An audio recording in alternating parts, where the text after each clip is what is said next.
Hi friends, welcome to Marudhari designers. இன்றைக்கி class 7ல் நம்ம என்ன கிளாஸ் பார்க்க போகிறோம் அப்படின்னா பட்டன் ஹோல் ஸ்டிச். இந்த பட்டன் ஹோல் ஸ்டிச் ஃபில்லிங் மெத்தடை யூஸ் பண்ணி தான் நிறைய ஃபில்லிங்ஸ் நம்ம கொடுப்போம் நிறைய இடத்துல. இது ஒரு ஃபில்லிங் ஸ்டிச்னே சொல்லலாம்.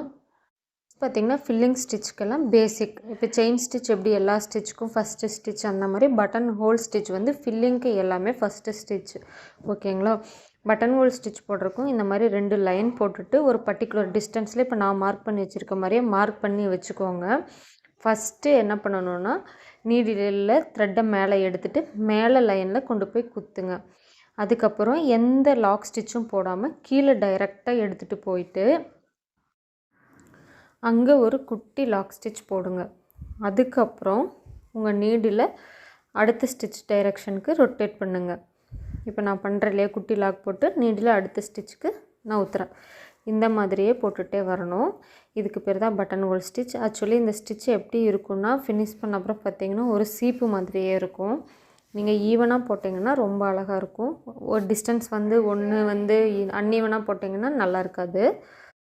நான் உங்களுக்கு நீட்டாக புரியணுங்கிறதுக்காக தான் ஜரி த்ரெட்டில் இந்த ஸ்டிச் போட்டு காட்டுறேன். சில்க் த்ரெட்டில் தான் நம்ம மோஸ்ட்லி யூஸ் பண்ணுவோம். நீங்கள் ஃபஸ்ட்டு இந்த ஸ்டிச் எல்லாம் ஜரி த்ரெட்லேயே ப்ராக்டிஸ் பண்ணுங்கள். அதுக்கப்புறம் நம்ம ஃபில்லிங் மோட்டிஃப்லையெல்லாம் கொடுப்போம் இல்லையா, ஃப்ளவரில் மேங்கோ டிசைன்ஸ், இந்த மாதிரி குட்டி குட்டி மோட்டிஃப்லையெல்லாம் இவ்வளோ டிஸ்டன்ஸில் போட மாட்டோம்.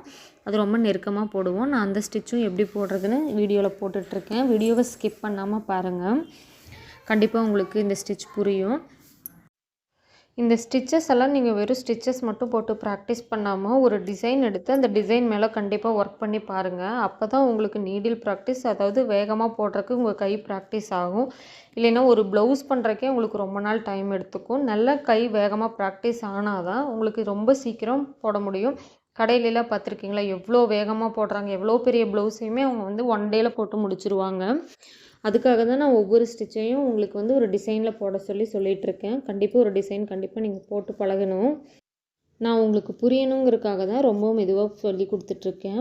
ஓகேங்களா? இந்த ஜரி த்ரெட் போட்டு முடிச்சுட்டு எப்பயும் போல் எண்ணாட் போட்டு க்ளோஸ் பண்ணிவிட்டு நம்ம சில்க் த்ரெட் போட்டால் ஸ்டார்ட் பண்ணலாம். என்னோடய கிளாஸில் ஜாயின் பண்ணணும்னு நினைக்கிறவங்க மேலே ஸ்க்ரீனில் தெரிகிற நம்பருக்கு கான்டாக்ட் பண்ணி கிளாஸில் ஜாயின் பண்ணிக்கோங்க. முன்னாடி போட்ட கிளாஸ் வீடியோஸ் எல்லாம் பார்க்கணுன்னா டிஸ்கிரிப்ஷன் பாக்ஸில் லிங்க்ஸ் ஆட் பண்ணியிருக்கேன், போய் பாருங்கள்.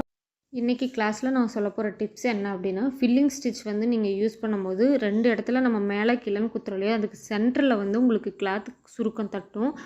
அப்புறம் கிளாத் டேமேஜ் நிறைய ஆகும். இப்போ என்னோடய வீடியோவில் பாருங்கள், கிளாத் டேமேஜோ இல்லை சுருக்கமோ ஏதாவது இருக்கா, எண்ணாட் கூட எவ்வளோ நீட்டாக ஃபினிஷ் ஆகிருக்குன்னு பாருங்கள். அந்த மாதிரி தான் நீங்கள் போடணும். அதுக்கு என்ன பண்ணணும் அப்படின்னா, கிளாத் நல்லா டைட்டாக ஃப்ரேமில் ஃபிக்ஸ் பண்ணிக்கணும்.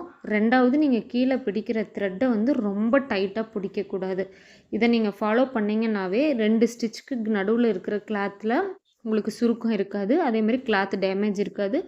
நீடில் குத்துற இடத்துல ஹோலாக உங்களுக்கு தெரியாது. இதெல்லாம் நீங்கள் கரெக்டாக இந்த டிப்ஸ் எல்லாம் ஃபாலோ பண்ணிகிட்டே வந்தீங்கன்னா தான் ப்ளவுஸ் போடும்போது உங்களுக்கு கண்டிப்பாக நீங்கள் பிகினர் இந்த ப்ளவுஸ் போட்டாங்கன்னு சொல்லவே மாட்டாங்க. இப்போ நான் சில்க் த்ரெட்டில் ஸ்டிச்சஸ் போட்டிருக்கேன். எப்பயும் போல் டபுள் ஸ்டாண்ட்ஸை சில்க் த்ரெட் எடுத்திருக்கேன். அந்த ஸ்டிச்சஸோட கேப்லேயே நான் போட்டுட்டு வரேன். நீங்கள் உங்களுக்கு வேணும்னா மார்க் பண்ணி வச்சு போடுங்க. எனக்கு ப்ராக்டிஸ் இருக்கனால அந்த கேப்பை நான் அப்படியே அட்ஜஸ்ட் பண்ணி போட்டுகிட்டே வரேன். இது சில்க் த்ரெட்டில் கேப் வச்சு போட்டுட்டு இதுக்கு ப்ராக்டிஸ் ஆனதுக்கப்புறம் நெருக்கமாக போடுங்க. அதாவது ஒரு மோட்டிஃபில் எப்படி ஃபில்லிங் கொடுக்கணுமோ அந்த டிஸ்டன்ஸில் போடுங்க. நான் இந்த சில்க் த்ரெட்டு பாதியோடு முடிச்சிருக்கேன். அடுத்து இதிலே கண்டினியூட்டியாக நான் கேப் இல்லாமல் எப்படி போடணும்னு சொல்லிகிட்ருக்கேன். இப்போ எண்ணாட் போட்டு க்ளோஸ் பண்ணிவிட்டு நெக்ஸ்ட்டு அது எப்படி போடலான்னு பார்க்கலாம். உங்களுக்கு ரொம்ப நல்லா புரியணும் அப்படின்னா ஒரு நிமிஷம் இந்த ஆடியோவோட வாய்ஸை மியூட் பண்ணிவிட்டு நல்லா அப்சர்வ் பண்ணுங்கள். சைலண்ட்டாக நல்லா வீடியோ அப்சர்வ் பண்ணிங்கன்னா உங்களுக்கு கண்டிப்பாக புரியும். நான் பேசுகிறதையும் நீங்கள் கான்சன்ட்ரேட் பண்ணும்போது உங்களுக்கு கான்சன்ட்ரேட் மிஸ் ஆகிறதுக்கு சான்சஸ் இருக்குது. நான் அதுக்காக தான் இந்த டிப்பும் சொல்கிறேன். இப்போ பார்த்திங்கன்னா நான் கேப் இல்லாமல் எப்படி போடுறதுன்னு சொல்லிகிட்ருக்கேன்.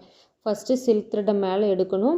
கீழே குத்தி தான் மேலே எடுப்போம். அடுத்து மேலே டைரெக்டாக கொண்டு போங்க. அங்கே எந்த லாக்கும் போடாமல் கீழே எடுத்துகிட்டு போயிட்டு அங்கே ஒரு முடிச்சு மாதிரி ஒரு பேக் செயின் ஸ்டிச்சில் போட்டோம் இல்லையா, அதே சேம் தான்.